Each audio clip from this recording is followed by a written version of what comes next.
প্রিয় ভাইয়েরা, আমি বলেছিলাম যে একদল খেয়ে গিয়েছে আর একদল খাওয়ার জন্য রেডি হয়ে আছে।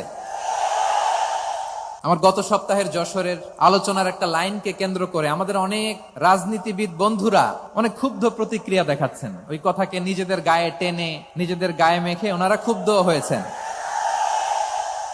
তো এখানে কি আমি কোনো দলের নাম বলেছি? বাংলাদেশে 48টা প্রায় নিবন্ধিত রাজনৈতিক দল, কোনো দলের নাম আমি বলিনি। কথাটাকে আমি জেনারেল রেখেছি। দায়ীদের বৈশিষ্ট্যই এটা, দায়ীরা জেনারেলি কথা বলে, যার যেই মেসেজ নেয়ার তারা সেখান থেকে নিয়ে নেয়। তো কোনো দল এটা নিয়ে কোনো কথা বলল না। আপনারা এটাকে নিজের গায়ে যে মাখালেন, এটা ঠিক হয়নি।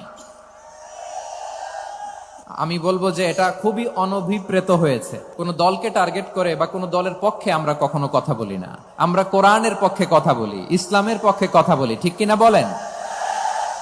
এমনও অনেক আছে যারা আমাদেরকে পছন্দ করেন না, তারাও